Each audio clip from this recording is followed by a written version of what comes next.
Бишкек шаарында күнүнө 1000–1200 тонна таштанды чыгарылат. Бул учурда тургундардын көкөйүнө тийген негизги көйгөйлөрдүн бири. Ордо кала жакын арада бул маселелерден толук арылганы турат. Жыл аягына чейин таштандыны кайра иштетип, андан электр энергиясын өндүрүүчү завод ишке берилет. Азыркы учурда курулушу 40%га аяктап калды. Белгилей кетсек, мындай ишкана Борбор Азияда биринчилерден болот.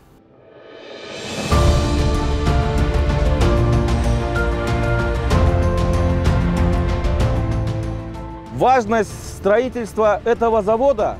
Заводдун курулушунун эң негизги мааниси бул биринчи кезекте Бишкек санитардык полигонунун экотехнологиялык жактан модернизацияланышы болуп саналат.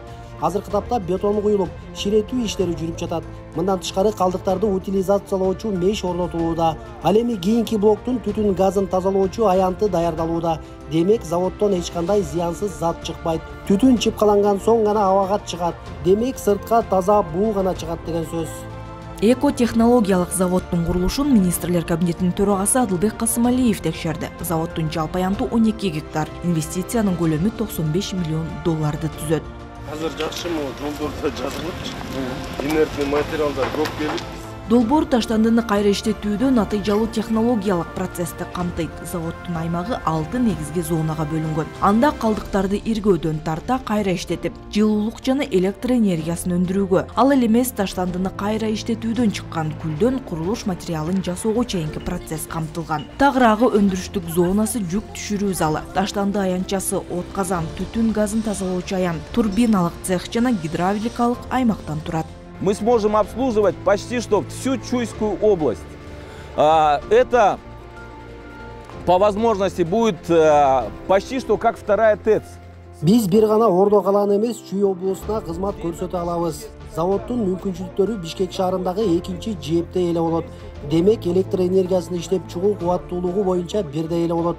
Күнүнө 1200 тоннага чейин таштанды чыгат. Азыр калдыктарды төгүүчү атайын жай даярдалды. Ал толук бойдон геомембрана менен капталган. Ал зыяндуу заттардын топуракка таркалышына бөгөт болот.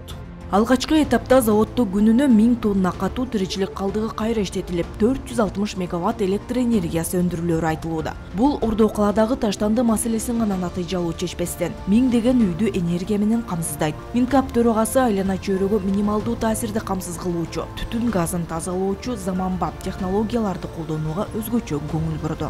Токио шаарындагы өзүнүн борборунда ортосунда турган завод бар экен. Ал күнүнө 1000 тонна, биздикинде эле завод болгондой завод, 1000 тонна таштанды өрттөөчү завод шаардын ортосунда.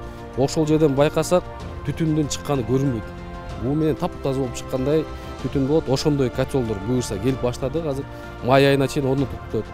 Заводдун алгачкы электр энергиясы ноябрь айында өндүрүлөт деп күтүлүүдө. Азыркы тапта административдик имараттын жана негизги заводдун пайдубалы куюлуп, бетон иштери 4-кабатка жетти. Ал эми ишке киргизүү 2025 жылдын декабрына белгиленген. Завод айланма жолдо санитардык полигондун аймагында жайгашкан. Бул калдыкты ташууда транспорттук чыгымды азайтат. Бул жакта от казаны орнотулчу блок, бул жакта мынакей азыркы көрсөңүздөр, могу бардовый цветте болгон. Бул ошол от казандын элементтери уже орнотулуп баштады акырындап составляющий. Бул жакта байкасаңыздар, бул деген 3-блок блок жана электричество чыгаруучу блок. Бул жактан да көрүп атасыңар, дубалдардын баары кирпич менен коюлуп, кызуу иштер жүрүп жатат. Адылбек Касымалиев долбоордун шаардын экологиялык көйгөйлөрүн чечүү, таштандыларды чыгаруу көлөмүн азайтуу жана борбордун энергетикалык көз карандысыздыгын жогорулатуудагы стратегиялык маанисин белгиледи. Бул завод өлкөдө биринчи болуп саналат жана анын ийгиликтүү ишке ашырылышы Бишкектин туруктуу өнүгүшүнө маанилүү кадам болот. Бактыгүл Султанбек кызы, Бекжан Токтосунов, Ала Тоо 24.